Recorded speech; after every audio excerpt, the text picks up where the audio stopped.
Third time's the charm. Sorry. I don't record that many podcasts, so I still get nervous. About intros. Yeah, it happens.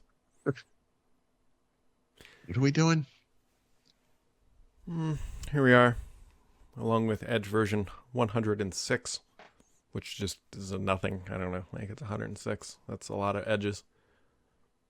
Yeah, it's like a D&D dice. I don't know. Yep. Yep. That's what I got. Anyways, one of the more crazy things that is floating around the internet right now is that Halo is considering flipping, not flipping, I'm still poking around on this too, is that they're working on a Battle Royale title or mode or whatever. And they've pretty much said, Slip Space kind of sucks, and so we're going to use Unreal Engine, which is woof. Like they put a lot of money into Slip Space, and to get this far and be like, I don't think A lot so. of time, too. Yeah. Also, if I were to ask you, Brad, maybe list the 10 top problems with Halo Infinite, do you think the rendering engine would have ever factored into this conversation? Yeah. Oh, really? Okay, so let me just say this up front. I mean, we talk about this with regards to Call of Duty. Graphical quality is something that has to give a little bit for multiplayer, right? So in those types of games, you're always kind of seeking the right balance. And we can look at games like, like Vanguard is the perfect example of not getting to the right level of quality with graphics, the infrastructure or whatever. I feel like Halo Infinite for multiplayer is in the right place, and it's a lot better looking than it was. Remember that first August 2020 demo? Yeah, no, live the thing where real, everyone thought, yeah, with Craig. like this, it just looked terrible, and I equated it to the beginning of Wizard of Oz, where like suddenly it was going to turn HDR and beautiful, and it never did. But I think the game they shipped in 2021, I guess, right? Yeah, I think it holds. It's modern, looking. No, Yeah. you disagree? I think that the issue was, I think Slip Space was I've heard that it's just kind of a pain in the butt to develop for, but you can make the argument about a lot of engines. So casting that aside, Halo looked at it and said, look, we got to upgrade our engine if we want to build Halo Infinite. And clearly they went down there, they showed off this video called Slip Space, and they showed it off like 2018. And they said, this is our future. And then the future arrived, and it kind of sucked. And so here we are with them, with a title I think we can all classify as primarily a failure, because they didn't live up to what they needed. They needed an extra year, and by the looks of it, they probably need an extra 2 years. And now the rumors are out that like, hey, if we want to build a battle royale game, which is why we built Slip Space in the first place, wide open spaces, we got to go to Unreal. I mean, there are precedents for this. Games have halted development to switch rendering engines. I mean, I'll make the obvious comparison here, which is, to a game that I'll call it a rendering engine because it's simple, because it equates to what I'm going to compare it to, is like Chromium, right? Where people freak out about it, but when something works and is sort of a standard and is well understood by developers, which I think is the key part that people get lost in when they get into the emotional religious stuff about browsers, is a huge benefit for the world.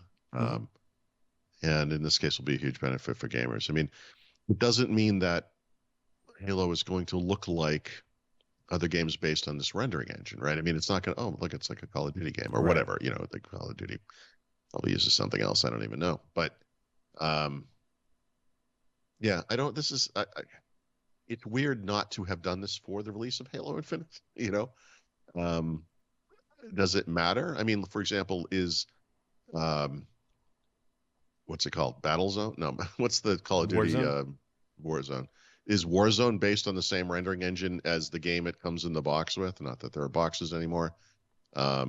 It wasn't originally, maybe that changes over time. I mean, use the right thing for the right, the right tool for the job, I guess, right? I mean, it does seem far-fetched that they're doing this. There's multiple benefits for them going to Unreal. There realistically are.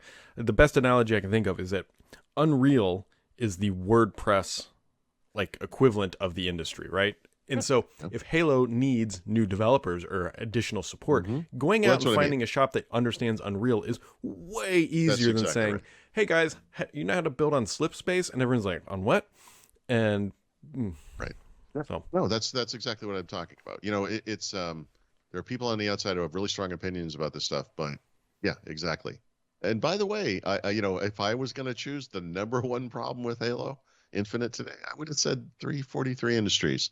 And maybe what they need is a new team of people with new developers, and you know, and if they want to attract those guys, um, first of the issue or whatever, it's going to be hard to find. You know, it's this engine might be like job security for 343 in yeah, some I ways, mean, right? no, realistically could be. Yeah, yeah. So So we'll see. They haven't announced anything. These are just rumors that are flying all over the place. The one other interesting to consider is there was an interview a long time ago, or early on, I think around like 2018, something like that, where they actually said we consider going to Unreal, but they said they didn't think they could make the Halo like quote unquote feel in Unreal, so they didn't do that route. But the reality is like they considered it at one point, and so they actually evaluated it in their history and were public about it. So I think this equates very much to this browser conversation. You know that you standardize on something on the low end, you can differentiate. You know, and again, in a browser, you differentiate with features.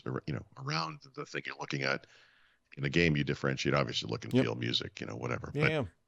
No, there's no I reason think the you can't do browser that on analogy is there. pretty darn good because Yeah. we had the Spartan engine previously, and so Microsoft was building the Spartan engine and the browser, you know, the part the user sees. You're Now they're always just having to building the keep up, browser. you know, and keeping up in terms of games is you're keeping up in different ways. It's ray tracing. It's, you know, I don't know whatever goes into a game now anymore, but I mean, you know, real shadows, you know, not just Yep. like whatever. So yeah, it's hard not to have a knee-jerk reaction to this headline, but then the more you think about it, you're like, oh, actually, that might be the best thing they could do. It's just too bad they didn't go to Unreal, you know, 5 years ago or whatever time frame would have been. Yeah, you imagine what Halo Infinite would look like if they 2017 they said, you know what, we're going to do Unreal, and we're just going to. Might have shipped a year, you know, on time. Oh, I would almost guarantee that it would, because if you're not building the engine, the first thing you start doing is building the game. Yeah. Right. Why would you waste your time on right? It just doesn't make. I don't think differentiating in game engine, just like differentiating in browser engine, is the right thing today. And I know, like I said, people feel super strongly about this. But I think the rendering engine in both cases is where you standardize, and then you build on top of that. And you build your own unique thing on top of it. I can It almost just doesn't make guarantee the conversation back then was, look, we can build an engine that we can license out just like Unreal. Give us the funds to do it, and you'll get a business model besides Halo out of this, and we'll have Slipspace over And it here worked doing for Mozilla, something. you know. I don't know what the world of Xbox looked like when this game came up for the first time, but I think if it was coming up today, they would have said we're going to be streaming from the cloud to every device imaginable.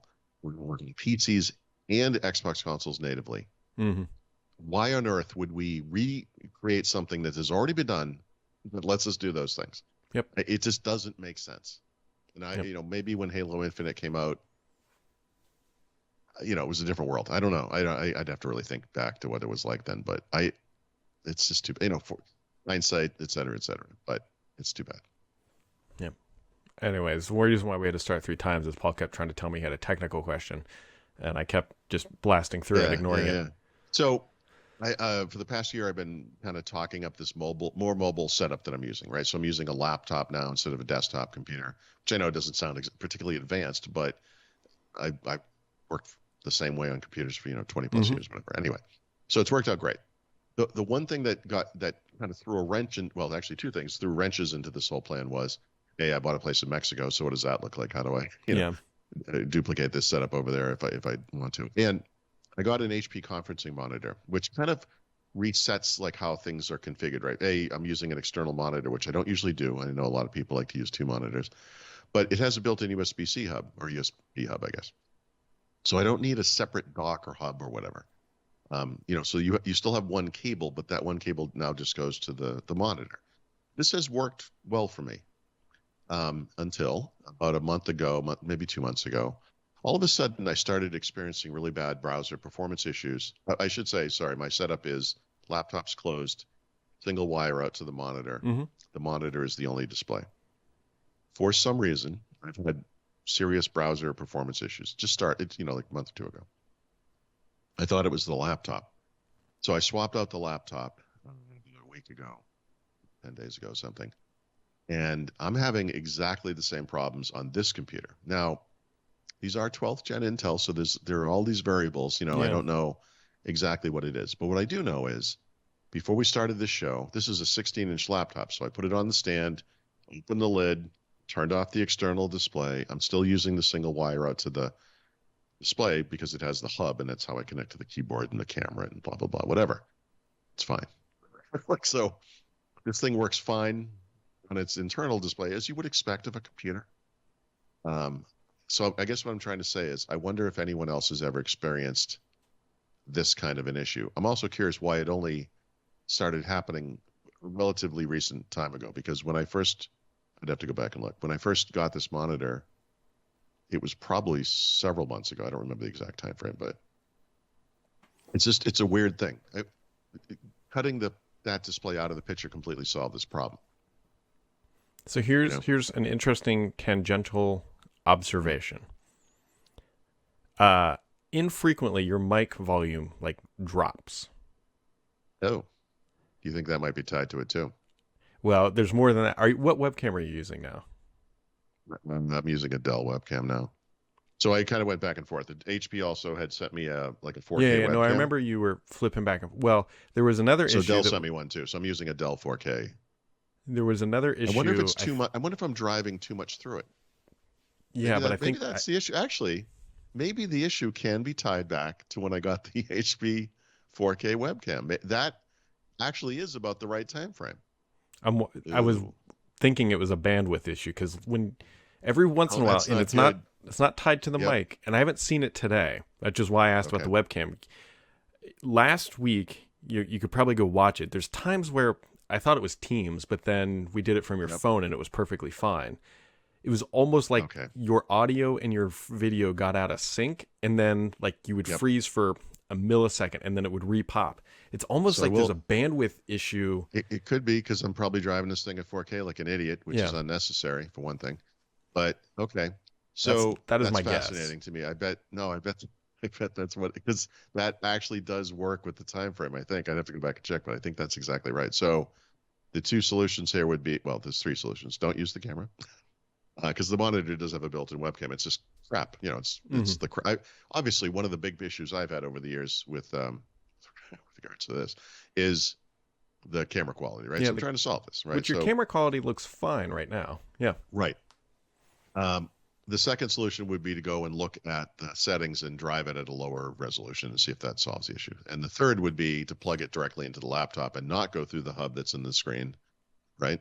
And then I benefit from the increased bandwidth from that. So I think, you kind of like the one wire thing, right?